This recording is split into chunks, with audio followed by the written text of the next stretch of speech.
Have you ever wondered what happens when someone you once meant everything to slowly becomes a stranger?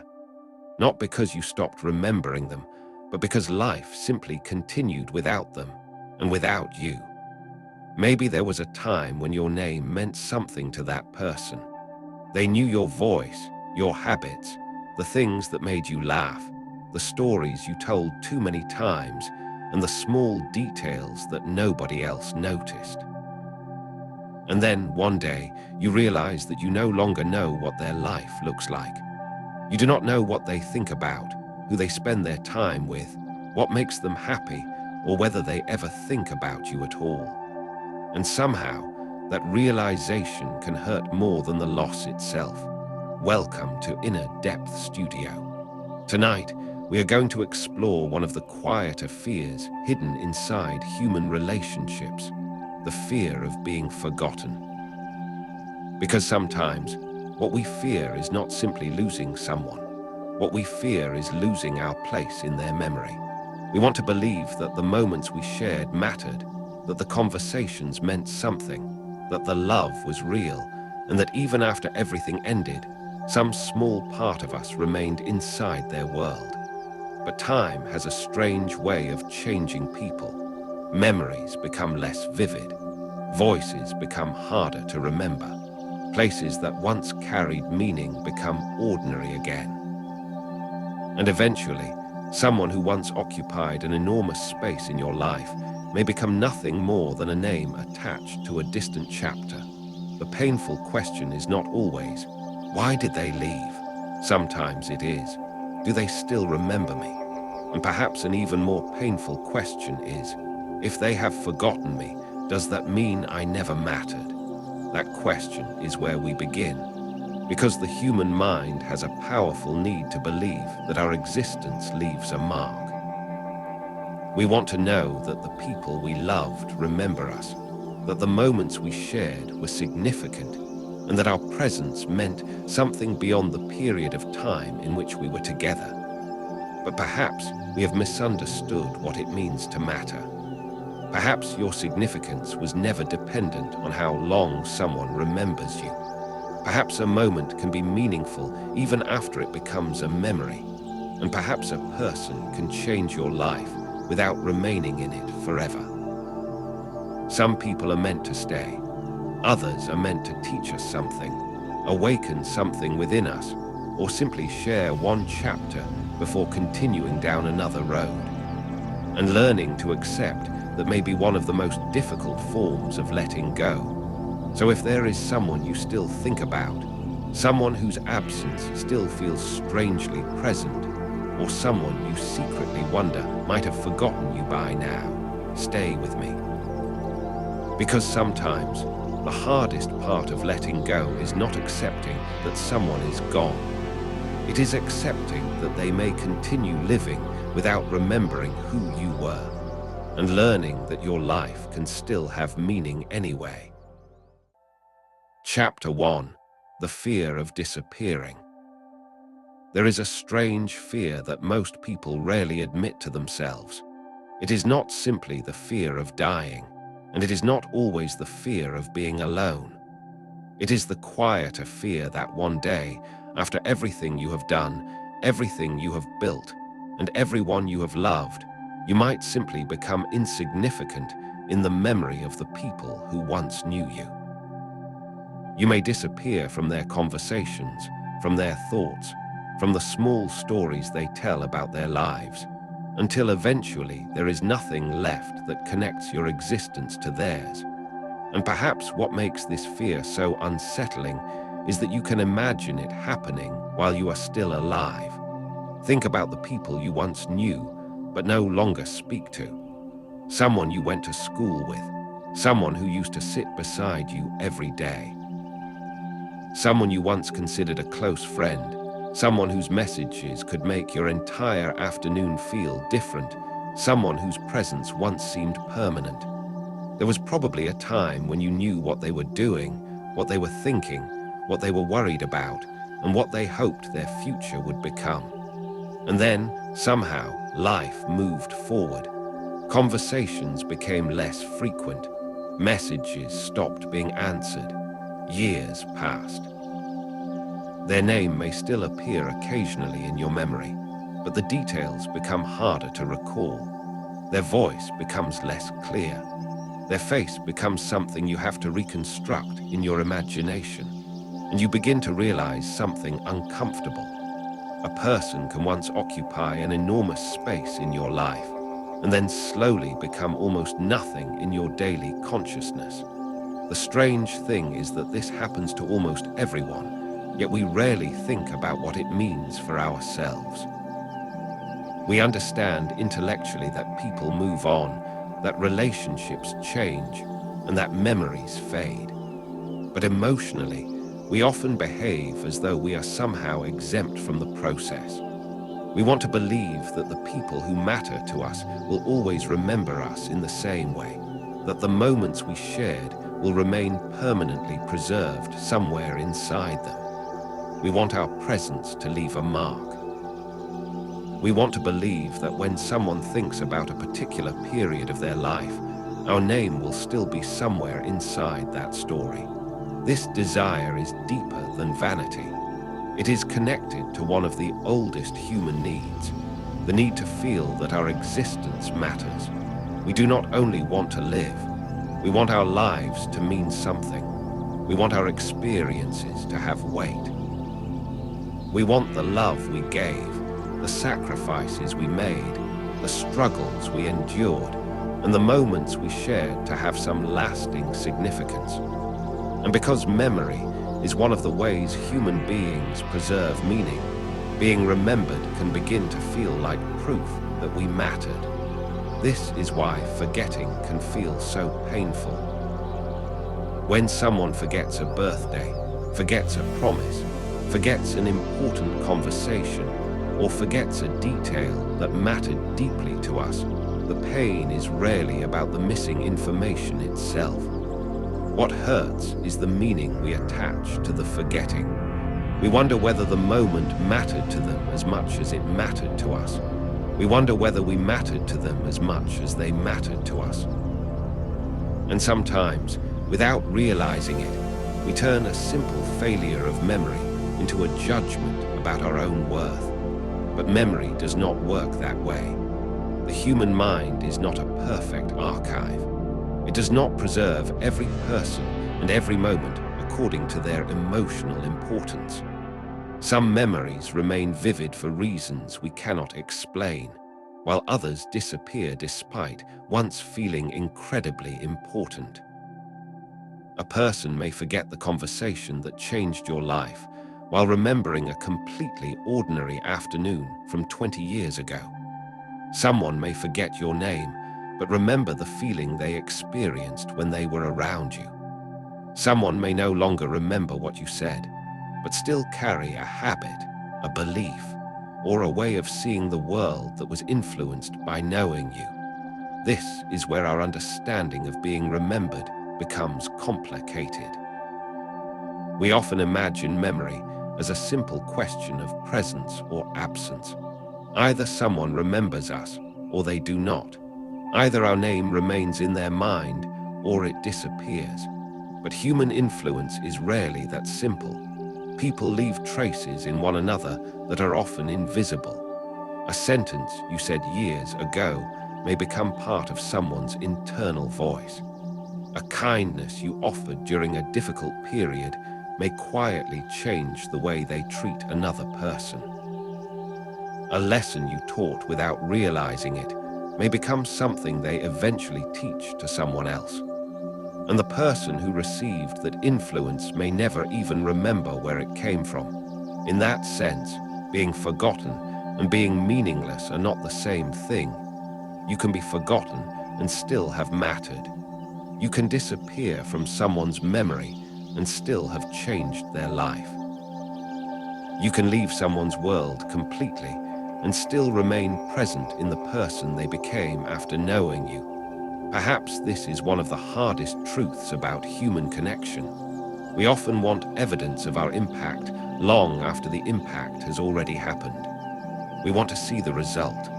We want someone to tell us that we mattered. We want proof that the relationship meant something, that the years were not wasted, that the memories we carry are shared by the other person. But life rarely gives us that kind of closure. Sometimes people leave without explaining why. Sometimes relationships end without a final conversation. Sometimes the person you thought would remember you forever eventually becomes a stranger. And sometimes you never get to know what part of you they carried forward. This uncertainty can create a subtle form of anxiety. We begin trying to control how other people remember us. We become more careful about the things we say. We replay conversations after they happen. We wonder whether we made a good impression. We try to appear successful, interesting, attractive, intelligent, or unforgettable. We collect photographs. We post achievements. We tell stories about ourselves. We try to create an image that might survive after the moment itself has passed. And beneath many of these behaviors is a quiet question. Will they remember me? Not everyone asks it consciously. Most people would never say it out loud. But the desire can appear in much more ordinary forms. You may want your former partner to remember you fondly. You may want an old friend to realize what they lost. You may want your family to recognize everything you sacrificed for them. You may want your work to be acknowledged after you leave. You may want strangers to remember your name. You may even want people who hurt you to remember you, because being forgotten by someone who once mattered to you can feel strangely similar to losing the relationship a second time. Yet there is another side to this fear. Sometimes we are not afraid of being forgotten by everyone. We are afraid of being forgotten by one particular person. And that person often has the power to determine how we see ourselves. When someone matters deeply to us, their memory becomes a kind of mirror. We look at ourselves through the way we believe they see us. If they admire us, we feel valuable. If they desire us, we feel desirable. If they respect us, we feel worthy of respect. And when their attention disappears, the mirror disappears with it. Suddenly, we are forced to ask a difficult question. Who are we when we are no longer being remembered, noticed, or validated by the person whose opinion mattered most? This is where the fear of being forgotten can become the fear of losing identity itself. Because perhaps what we fear is not simply that another person will forget our face. Perhaps we fear that the version of ourselves that existed in their presence will disappear with them. The confident version of you, the younger version of you, the version that felt loved, the version that believed the future was still open, the version of yourself that existed during a particular chapter of your life. When the relationship ends, that version can feel as though it has disappeared too. But people are not museums, and memories are not permanent exhibitions. Life constantly replaces one moment with another. New experiences cover old ones. New relationships occupy spaces that once belonged to someone else. New responsibilities change what we think about. And eventually, even the people we once believed we could never forget become less emotionally immediate.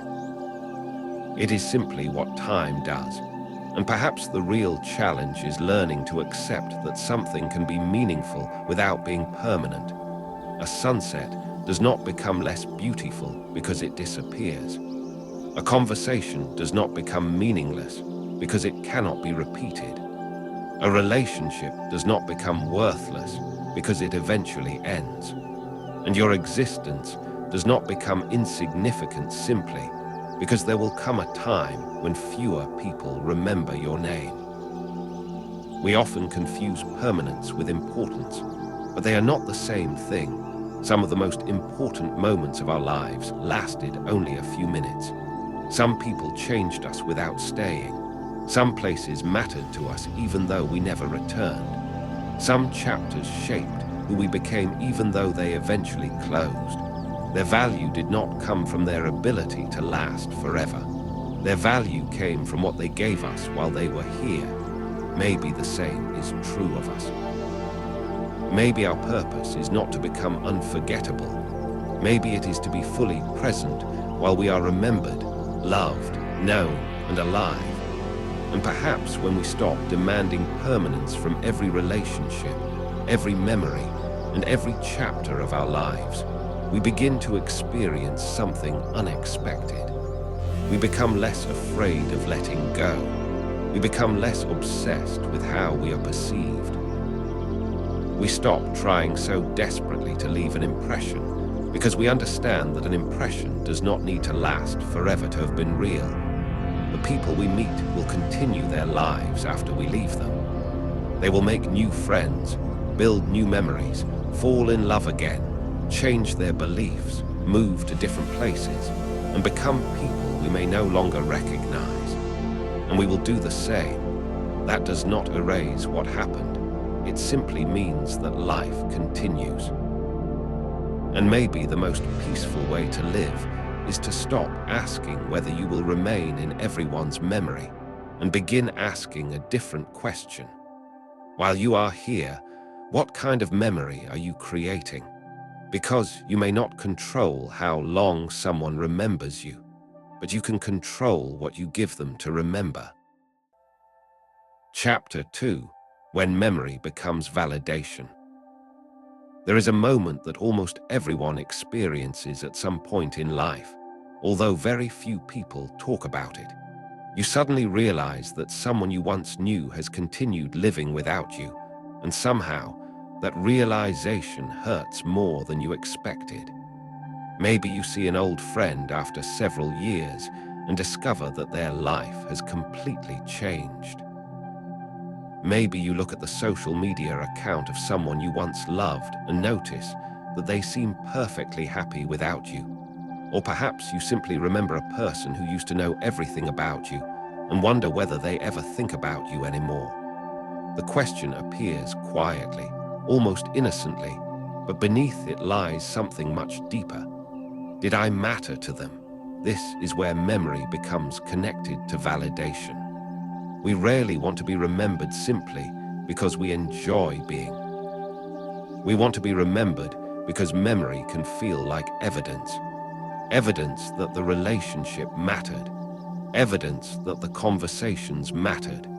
Evidence that the version of ourselves we gave to another person was seen and appreciated. And when that evidence seems to disappear, we can begin questioning our own significance. Think about how often people revisit the past after a relationship ends. They look through old photographs, reread old messages, listen to songs associated with a particular person, or return to places where something important once happened. On the surface, these behaviors appear to be about nostalgia, but sometimes they are attempts to preserve a version of reality that no longer exists. We are trying to prove to ourselves that what happened was real because the present no longer confirms it. The relationship is gone, but the memory remains. And because the memory remains inside us, we naturally wonder whether it remains inside them too. This is why the idea of being forgotten can become so personal. If someone remembers us, we feel that some part of the connection still exists. If they forget us, we may interpret their forgetting as the final confirmation that the connection is truly over. But there is a dangerous assumption hidden inside this way of thinking. We assume that the value of an experience depends on whether both people continue remembering it in the same way. It does not. Two people can live through the same relationship and carry completely different memories of it. One person may remember the laughter. The other may remember the arguments. One may remember the beginning. The other may remember the ending. One may look back with gratitude, while the other looks back with regret. Neither memory necessarily cancels the other. Human beings do not store experiences as objective recordings. We reconstruct them through emotion, perspective, and time. That means the person you are trying so hard to remain unforgettable to may not even be carrying the same version of the relationship that you are. And that can be painful to accept, because sometimes what we are protecting is not the actual relationship, but the meaning we gave to it. We may tell ourselves that if they remember us, then what happened between us must have been important. If they miss us, then we must have been valuable. If they regret losing us, then perhaps we were worth holding on to. Without realizing it, we place our self-worth inside another person's memory and give them the authority to decide whether our past was meaningful. This is how attachment can quietly turn into dependence. You begin wondering what they think of you. Then you begin wondering whether they still think of you. Then you begin changing your behavior in the hope that they will think about you more. You post something because you know they might see it. You become more successful because you imagine them noticing. You change your appearance because you wonder what they would think. You avoid showing vulnerability because you want them to believe you have moved on. And eventually, even though the relationship is over, you are still living partly in response to the imagined gaze of someone who is no longer present. They may not even know that you are doing it, but you are still performing for their memory. This is one of the strange ways the past can control the present. A person does not need to be physically present to influence your behavior. Sometimes all they need to do is exist inside your imagination. You imagine what they would say. You imagine how they would react. You imagine whether they would be proud of you, disappointed in you, impressed by you, or completely indifferent. And the more you imagine their judgment, the more powerful they become. Eventually, you are no longer living with the person. You are living with an idea of the person. That distinction matters, because the person you are trying to impress may have changed. They may no longer think about you. They may remember you differently than you imagine. They may have completely moved forward. Yet inside your mind, their opinion can remain frozen in time, still capable of influencing decisions you make today. This is why letting go is not always about forgetting another person. Sometimes letting go means removing their imaginary audience from your life. It means realizing that you do not need to become successful so that someone from your past will regret losing you. You do not need to become happier so that someone will notice your happiness. You do not need to become unforgettable to prove that you were worth remembering. You were already there. You already lived those moments. You already loved. You already tried. You already mattered to yourself, even during the moments when someone else failed to recognize your value. And perhaps this is where we need to reconsider what validation actually means. Validation feels powerful because it temporarily quiets uncertainty. When someone tells us that we are important, attractive, intelligent, talented, or worthy, we feel reassured. But reassurance from another person is temporary because the source of it exists outside us. Eventually, the feeling fades, and we need another reminder. That is why the search for validation can become endless. You receive the message, and you feel better. You receive the compliment, and you feel better.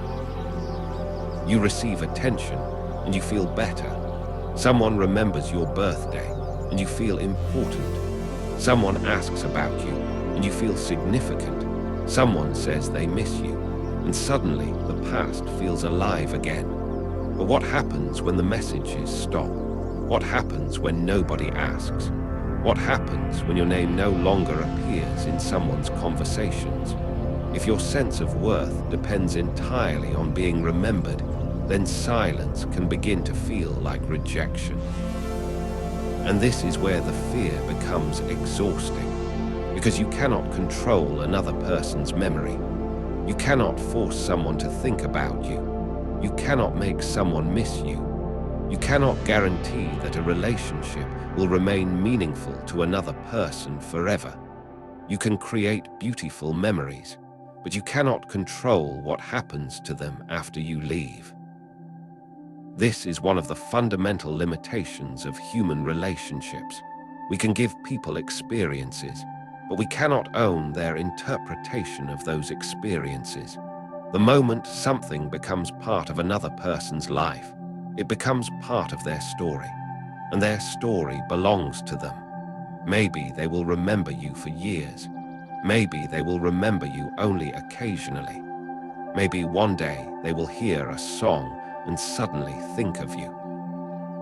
Maybe they will walk past a place where you once stood and remember a conversation you had. Or maybe they will forget almost everything.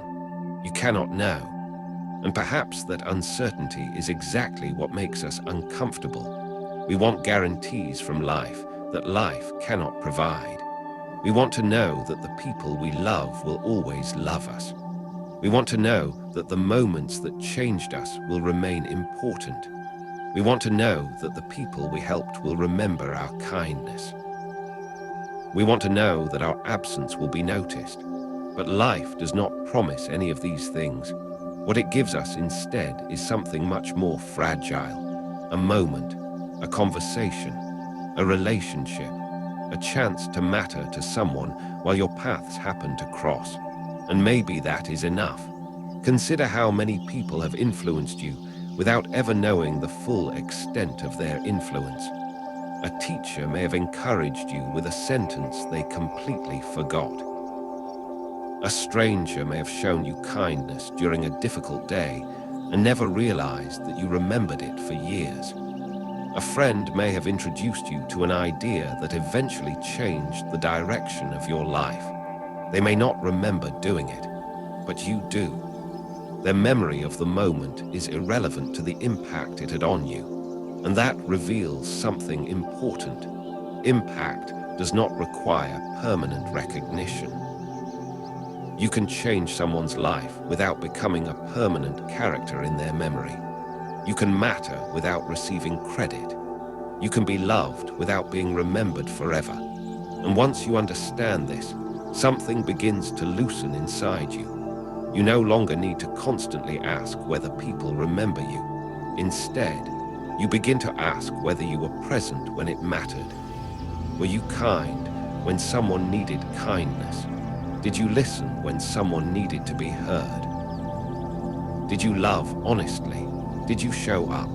Did you make someone feel less alone? Did you leave people better than you found them? These questions are far more powerful than asking whether your name will survive in someone's memory, because memory is fragile. But the way we affect one another can continue in ways we may never witness. A person you comforted may become more compassionate towards someone else. A person you encouraged may eventually encourage another person. A lesson you shared may travel through people you will never meet.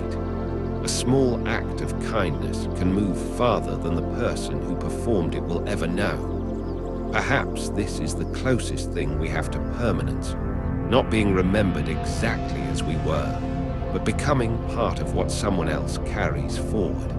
And maybe, in the end, that is a more meaningful form of existence. Not to remain forever inside someone's memory, but to leave something behind that does not require your name attached to it. Because there will come a day when almost everyone you know will have moved on into chapters you cannot see. Their lives will continue. Their memories will change. Their attention will shift. And eventually, the version of you that existed in their world may become only a small fragment of a much larger story. That does not mean you were insignificant. It means the story continued, and your chapter did not need to be the final chapter to have mattered. Sometimes the most beautiful thing we can do with a memory is allow it to become a memory, not chase it, not constantly reopen it, not ask whether the other person still remembers. Simply let it exist. because there is freedom in realizing that you do not need to remain unforgettable to prove that you were once important. You only need to know that you were there. And that, for a moment, your life touched another life.